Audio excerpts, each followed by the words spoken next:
So the boys here, Koa, they just got finished eating a late lunch. They always wait for someone to be home to eat. And don't mind the kibble on the floor. They're kind of messy eaters. No Koa, that's his bone. I just gave them some bacon and cheese flavored like bones that are rawhide alternatives, and Koa just devoured his up.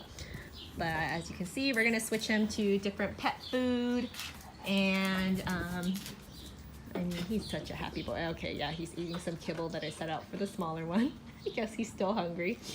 So this is Benji. He's an adoptee, and he's super cute. He's actually really great on the leash, but also, you know, being 10 pounds, about 10 pounds, very easy to manage compared to this 85-pound equivalent of like a 5 or 7-year-old baby. So that's like his happy place. After he eats, he goes to his bed and finds his favorite ball to chew. He's eyeing Benji's bone, but the good thing about Koa is that he's very respectful as well. So if it's not his, he'll leave it alone. And he's really good at sharing as well. So, hi Koa! Hi everyone, this is Laura Tran, and today is Sunday, and I'm doing a YouTube video for you. Today I am doing an update on the boys, aka the doggy boys, and they're doing quite well. Koa, an update on Koa. So we did take him to the vet. He got his x-rays, and they said that the fact is his bone was dislocated, but the body healed itself and it grew back in a way where his body formed a natural bony splint. So they said that if we were to do surgery, they're not sure how much it would help, just because they would have to re-break everything. They'd probably have to place a metal screw there, and so he would be able to place more weight on his right foreleg.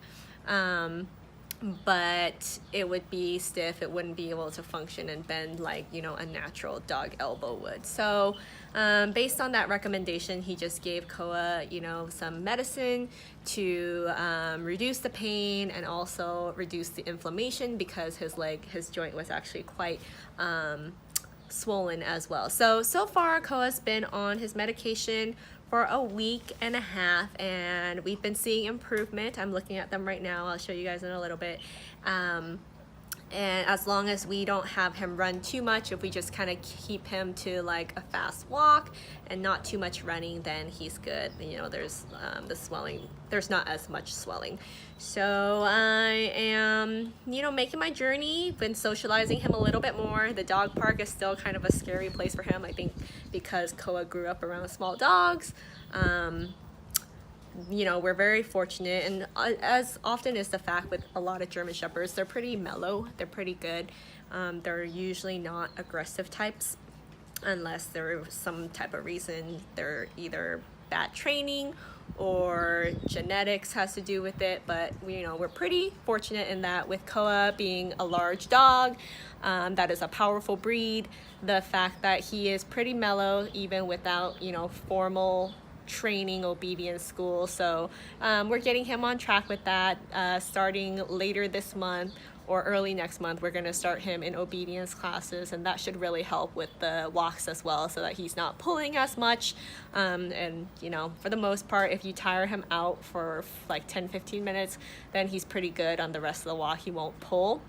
But you know, when he does want to run, I mean, he runs fast. Even with just 3 good legs, he runs super fast. So like I have a hard time keeping up with, like, because he has endurance. Like, he will run and run and run until he drops, even if his leg is hurting him.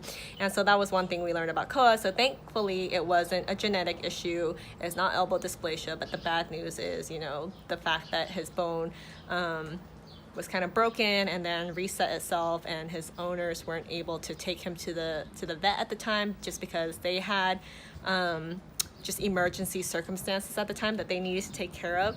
So, you know, we take it as he is, and as it is. And the vet did say that Koa has, I want to sneeze, Koa has, you know, a long, happy life ahead of him. So I think as long as we are taking care of his joints, and I mean, he's a happy dog. You know, I think one thing was that we couldn't tell how much pain he was in with his leg, just because he's always had a good disposition. Like, he's always been a happy dog. So and we learned that with German Shepherds as well. Like, they tolerate pain. They have a high pain tolerance. So, you know, when they do get injured, sometimes it's hard to know until a couple of weeks later, at least, because they'll still, you know, if they injure their legs, they'll still put weight on it. They're troopers.